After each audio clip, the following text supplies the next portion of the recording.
Bienvenidas y bienvenidos a este episodio especial.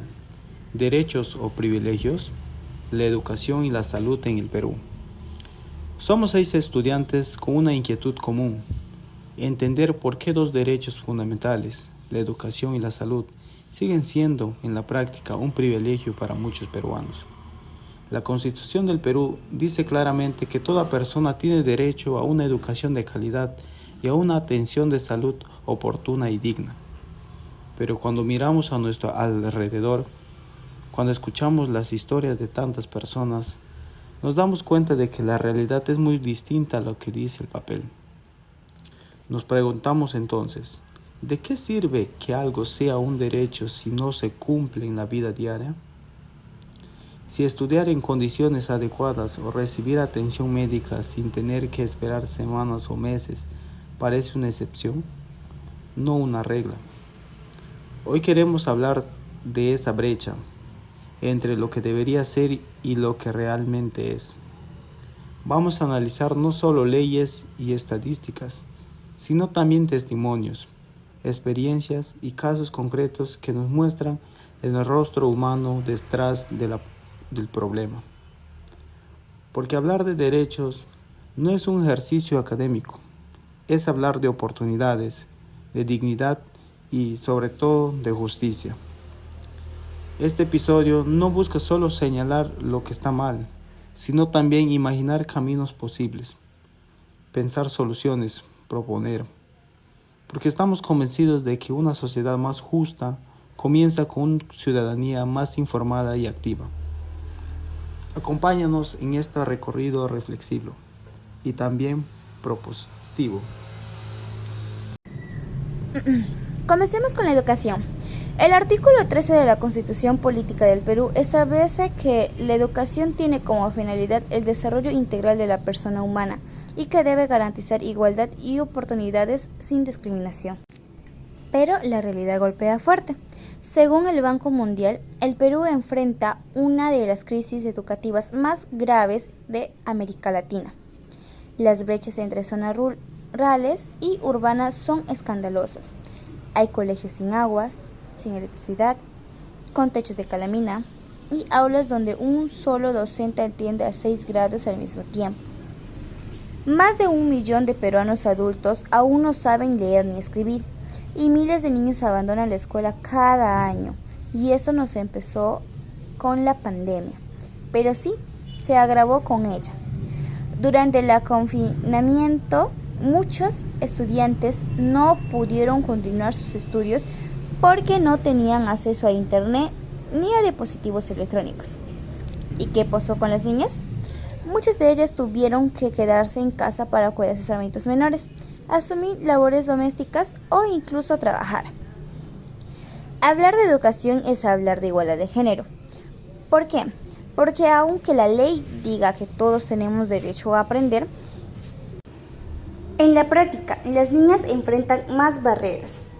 En zonas rurales y comunidades indígenas todavía se prioriza la educación del varón.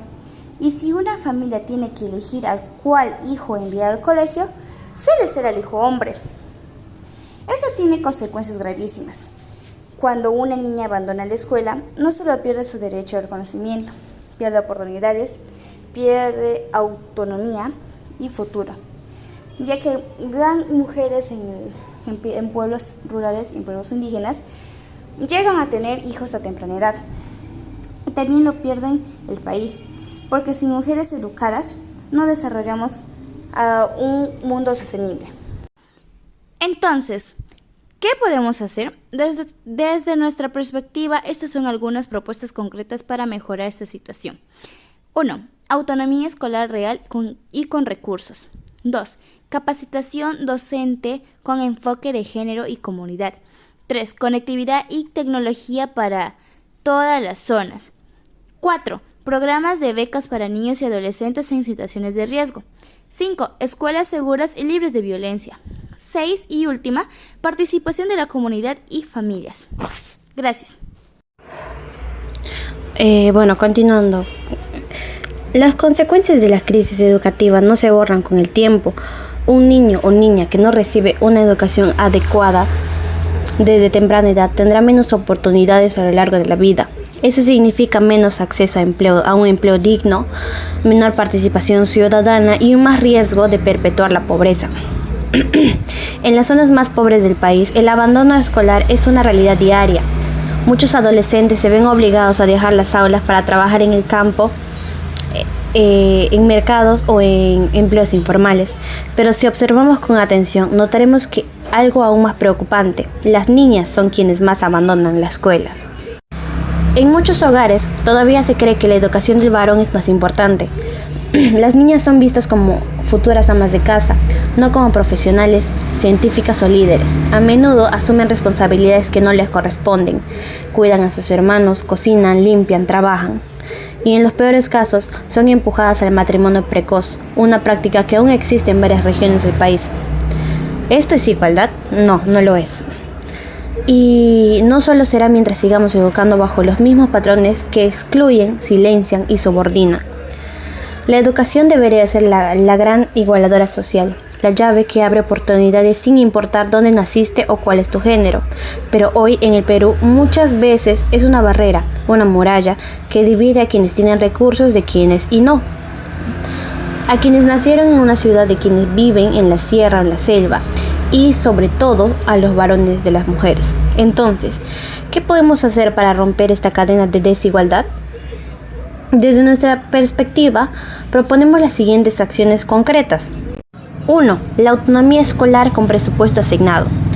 No solo basta con permitir que las escuelas tomen decisiones, sino también si no tienen recursos. Deben tener la capacidad de organizar sus tiempos, adaptar sus contenidos y responder a su realidad local. Por ejemplo, incluir educación bilingüe, intercultural donde sea necesario, o ajustar horarios según las temporadas agrícolas. 2. Formación docente con enfoque de género y diversidad. Un docente no solo transmite conocimientos, también valores. Por eso es urgente capacitar a los maestros y maestras para que enseñen desde el respeto a la equidad y sepan detectar situaciones de violencia o exclusión en el aula. 3. Inversión prioritaria con conectividad rural y material educativo gratuito. La brecha digital no solo limita el aprendizaje, sino que profundiza la desigualdad.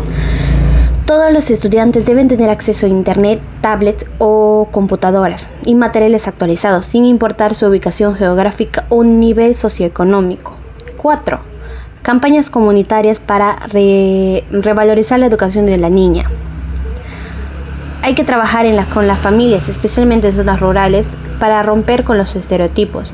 Las niñas tienen tanto derecho a soñar, a estudiar, a crecer, como cualquier varón. 5. Seguimiento escolar personalizado. Debemos identificar a tiempo a los estudiantes en riesgo de abandono escolar para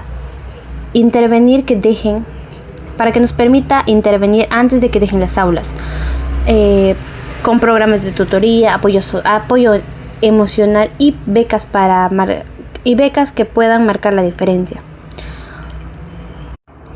Educar no solo es enseñar a leer o escribir, educar es transformar la sociedad, y esa transformación solo será posible si todos y todas, sin distinción, podemos sentarnos en el mismo pupitre con las mismas oportunidades.